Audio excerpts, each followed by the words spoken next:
señor Petersen.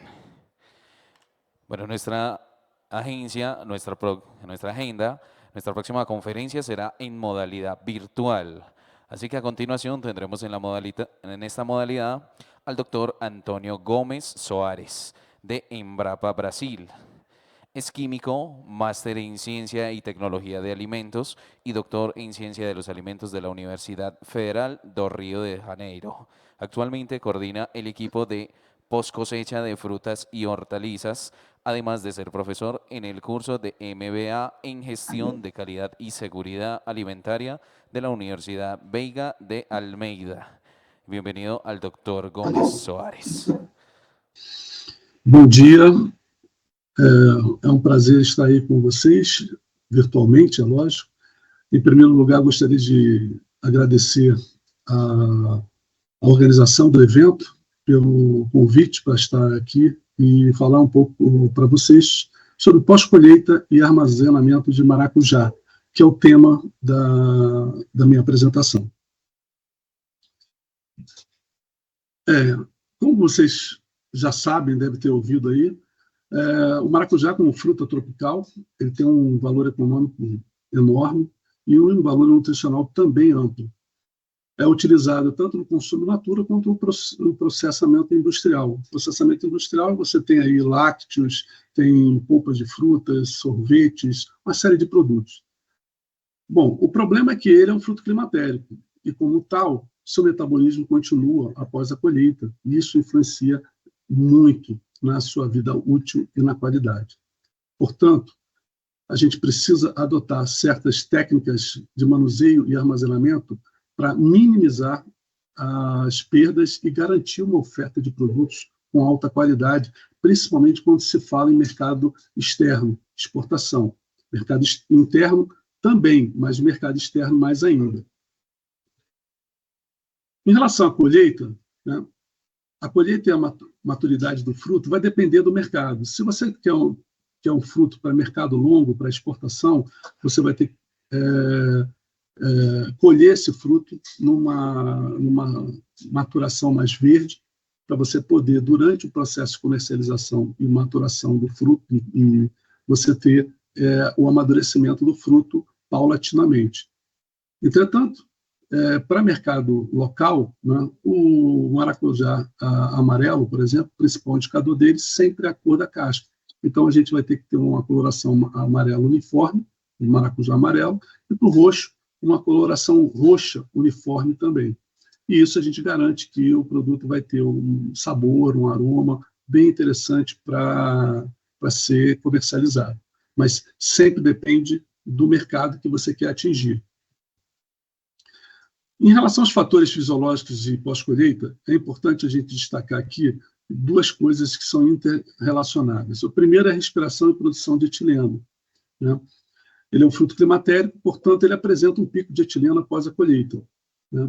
Se ele apresenta esse pico, a gente tem que fazer com que esse pico seja atingido de maneira devagar. Ou seja, a gente não pode deixar que ele atinja o pico de etileno, senão ele entra em senescência. E aí o amadurecimento é muito rápido, a vida útil dele também, consequentemente, é menor. Então, o que a gente deseja é sempre prolongar a vida útil desse fruto. Portanto, a gente tem que entender o processo de respiração. À direita do slide, vocês podem ver um equipamento que a gente tem aqui na Embrapa, que é chamado Perfotec.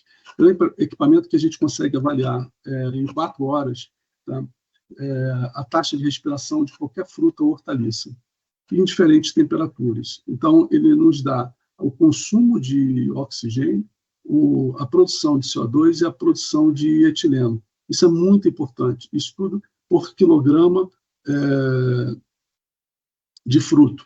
Então, por hora, por quilograma de fruto. Isso é importante para nós, porque, no final das contas, se a gente quiser utilizar um revestimento ou um filme plástico, a gente vai precisar saber quais são as características desses revestimentos ou desses filmes plásticos para a gente poder verificar se a taxa de respiração do fruto é minimizada com esses produtos que a gente vai utilizar no armazenamento.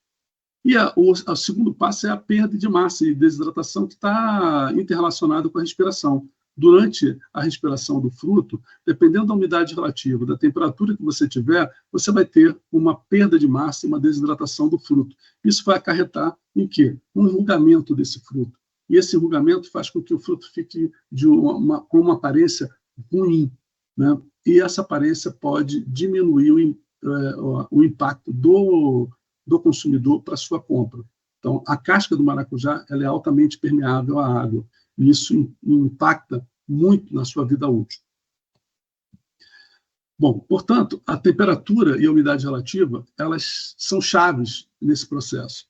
Então, a gente costuma dizer que a gente tem que trabalhar com temperaturas ótimas, não as ideais, mas as ótimas, né, para que a gente possa estender essa vida útil. No caso do maracujá, trabalhos já identificados, né, e já realizados, eles propõem entre 8 e 12 graus, com umidade relativa entre 85 e 90, para consumo in natura.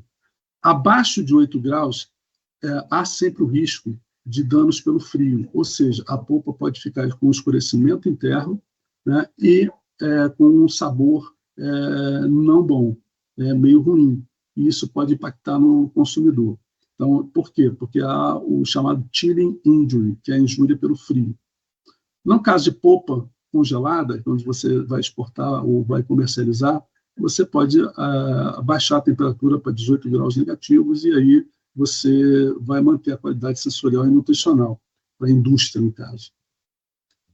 Em relação à atmosfera modificada e controlada, que faz parte do armazenamento e conservação, é importante a gente destacar aqui o que é a atmosfera modificada e controlada. Se eu vou embalar um fruto numa embalagem, tá, e eu coloco esse fruto lá, ele vai respirar e vai produzir CO2 e etileno e consumir oxigênio. Então, a embalagem fechada, esse fruto produzindo o CO2 e o etileno, ele vai fazer com que ele modifique a atmosfera interna da embalagem. No caso da controlada, não. Na controlada, a gente embala o fruto e injeta um gás. O gás tem uma quantidade de oxigênio determinada e uma quantidade de CO2 determinada. E o balanço sempre é em nitrogênio, para chegar a 100%. Então, aí essa é a atmosfera controlada. E isso faz com que a gente retarde a respiração e prolongue a vida útil do fruto. Trabalhos já realizados indicam que 5% de oxigênio e entre 5% e 10% de CO2 são recomendados para o maracujá. E aí vai depender das cultivares que você utiliza. Tá? O uso de embalagem plástica também é interessante para reduzir a desidratação do fruto, mas não somente ela. Tá? Então, é importante que você veja, porque existem embalagens plásticas e existem ceras também sintéticas à base de plásticos. No caso de revestimentos comestíveis e não comestíveis, eles são estratégias interessantes para prolongar a vida útil pós-colheita dos maracujás. Por quê? Eles reduzem a perda de umidade, modulam a troca gasosa e protegem contra micro-organismos. Existem, inclusive, revestimentos que já diminuem o aparecimento de micro-organismos, e isso é bem importante. Eu dou um exemplo da quitosana, que está aí na imagem, que a gente coloca na observação.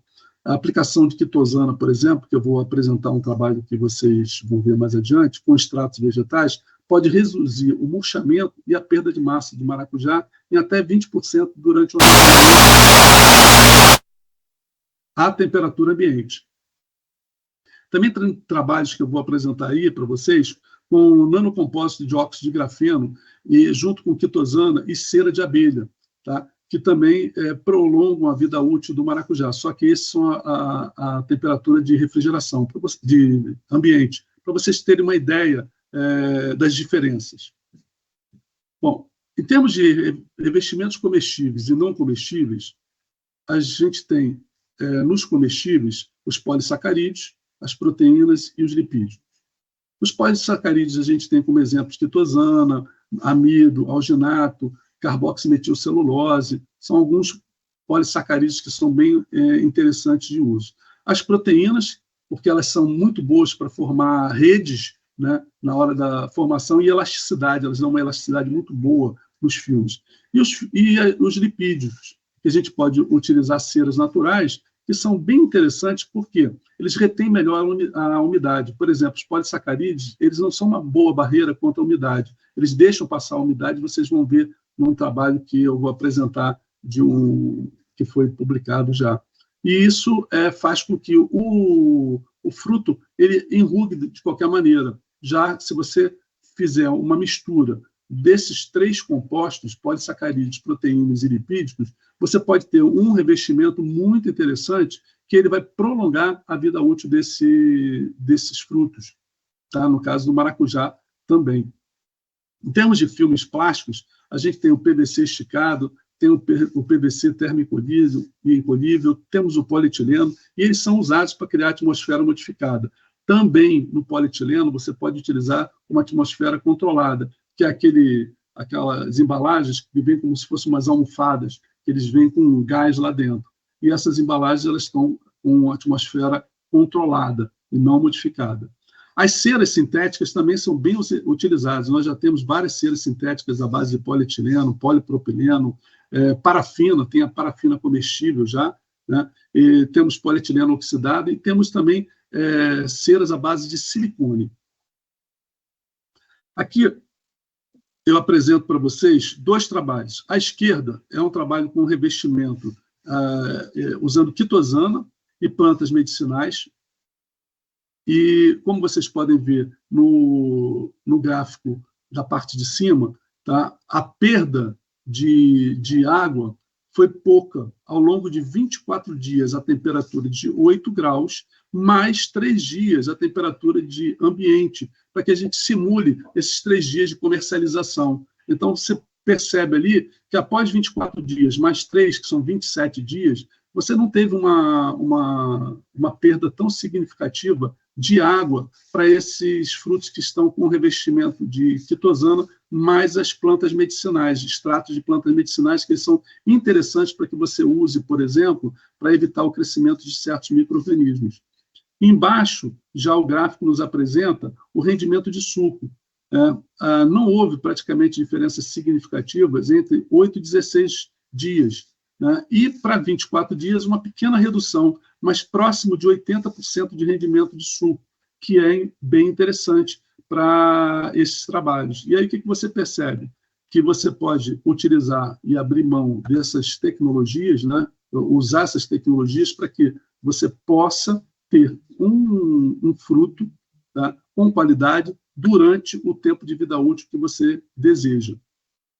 Tá? No caso ali, 24 dias, são 24 dias a temperatura de refrigeração, 8 graus, mais 3 dias a temperatura de 20, mais ou menos 20, que é a temperatura ambiente que estava na época. À direita de vocês podem perceber um outro trabalho, que é com monocompósito de grafeno e quitosana, mais cera de abelha. Do lado esquerdo da foto, né, vocês têm a quitosana, a cera de abelha e o compósito de grafeno. A gente percebe que após 8 dias, né, a temperatura ambiente, você teve muito pouca diferença em termos de enrugamento. Houve uma aceleração do amadurecimento, né, mas também não foi tanto, não amareleceu tanto, você ainda tem uma parte verde. Isso é importante para quando você trabalha com a perspectiva de mercados externos. No caso só da quitosana mais a cera de abelha, não houve um efeito tão grande. Você vê que após 8 dias, a temperatura ambiente, você teve aí um amadurecimento grande e uma discreta, um discreto enrugamento. No controle, não. No controle, após 8 dias, ele amadureceu bem e, inclusive, perdeu o tamanho, né, o fruto, e você percebe que ele ficou bem enrugado. Então, você percebe nesses 2 trabalhos aí a diferença entre o uso não só do revestimento, mais a temperatura, e o uso do revestimento sem temperatura de refrigeração. Então, o que se percebe é que a conjugação desses 2 aspectos ela é super importante. Aqui, à esquerda, essa foto, é um revestimento de amido de mandioca. Tá? Então, o que se percebeu? Como eu já falei anteriormente, os polissacarídeos eles não são tão bons para trabalhar com revestimentos para não deixar a água passar. Então, eles permeiam bem a água. Então, o que acontece? O fruto fica enrugado. Então, os 3 tratamentos teve um enrugamento muito grande. Tá? Então, o que a gente percebeu que houve amarelecimento, ele amareleceu bem, ele não foi um bom revestimento, isso a temperatura ambiente. Tá? E mesmo a temperatura de refrigeração também ele não funciona bem. É importante destacar que para você utilizar um revestimento, tem que se trabalhar antes, fazer testes para que a gente perceba se o revestimento vai aderir à casca do fruto. Porque se ele não aderir de forma completa, o que vai acontecer é que parte da casca vai ficar sem revestimento, vai escorrer e não vai formar filme. Se não formar filme, o fruto fica desprotegido. E ele desprotegido faz com que o produto perca rapidamente, desidrate, perca rapidamente a sua aparência. Do lado direito, já o gráfico já nos fala aqui de um trabalho que foi feito, né, na Universidade dos Estados Unidos, com temperatura sem o uso de revestimento, ou temperatura de refrigeração, 5, 10 e 15. Vocês podem perceber que com 5 graus, após 15 dias, o fruto já teve um encolhimento, né, de 84%. Então, você percebe que aí o fruto fica totalmente enrugado, com 84% praticamente enrugado, com 15 dias. Isso é ruim. Então, a temperatura também de refrigeração muito baixa, ela desidrata bastante o fruto. Se ele não tiver proteção, vai desidratar mais ainda. Isso é fato, porque quando você coloca seus frutos na geladeira, né, sem proteção alguma, o que acontece? Ele desidrata, e aí ele fica murcho. A 10 graus e a 15, houve também um enrugamento de cerca de 40% após 15 dias e 50% após 15 dias com 15 graus.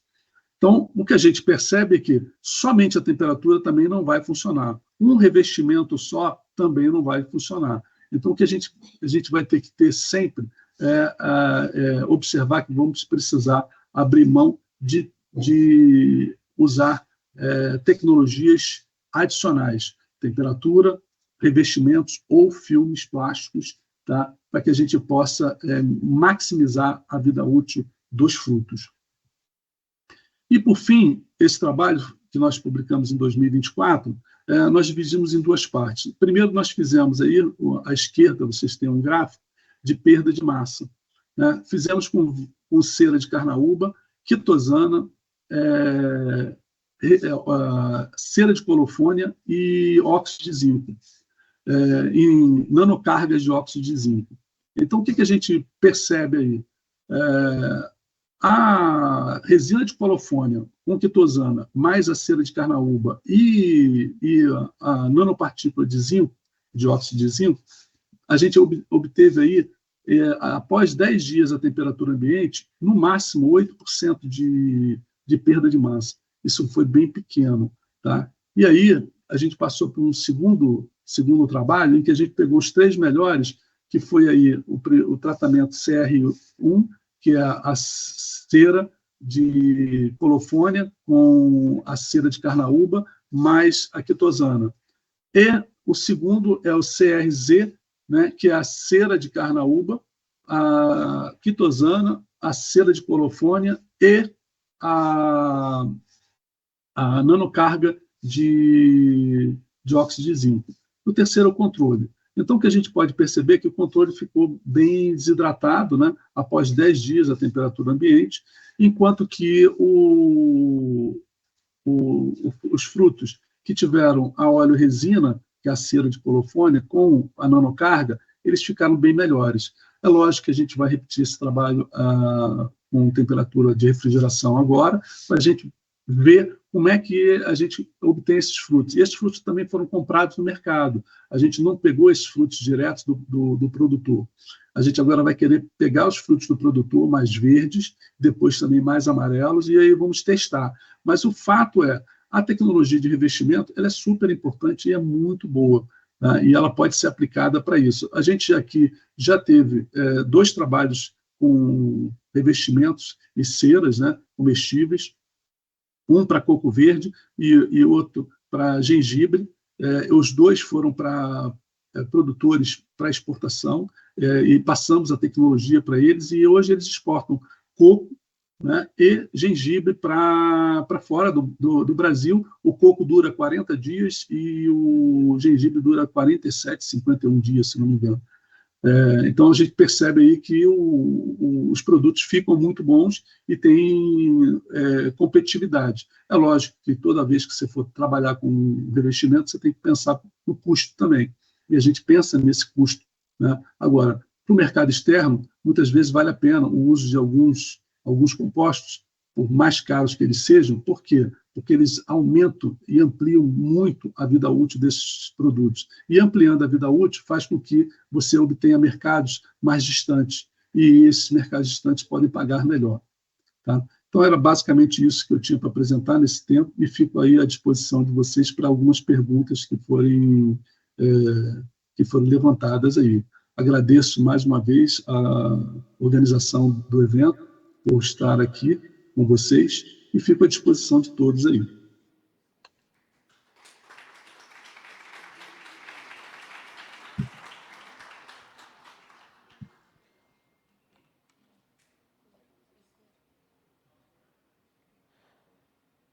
Agradecemos al doctor Gómez Soares. Bueno, seguimos con un espacio para preguntas. Recuerde que para las preguntas se formulan a través del código QR que tengo en este momento en la pantalla. Buenos días, doctor Antonio. ¿Cuáles son algunas condiciones de ventilación para el almacenamiento de la poscosecha del maracuyá, si se han contemplado esas condiciones? Sim, boa pergunta. A gente sempre pensa que quando você vai trabalhar com containers, né, você tem que trabalhar com esses containers ventilados, né? Eles não podem ficar totalmente fechados. Tá? Além disso, a gente trabalha pensando na umidade relativa que a gente vai trabalhar, seja para qualquer fruto, para que ele não desidrate, né? Porque muitas vezes o frio que entra, né, ele entra, a ventilação que entra, ela entra seca. Então, a gente tem que manter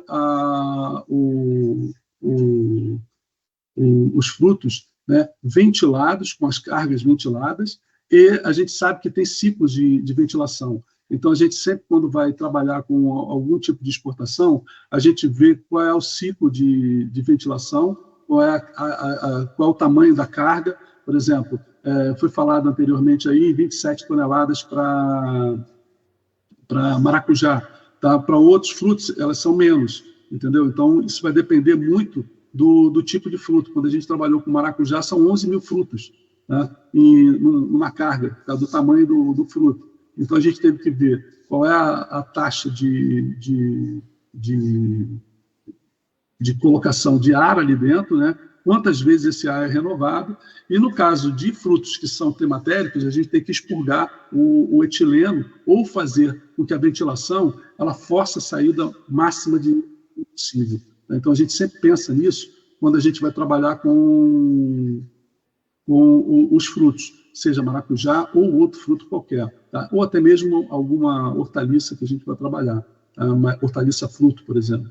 Então, isso a gente sempre leva em conta. No caso de revestimentos, como a gente faz a taxa de respiração no equipamento, a gente sabe qual é a condição que o revestimento tem em termos de permeabilidade a vapor d'água, a etileno, a CO2 e oxigênio.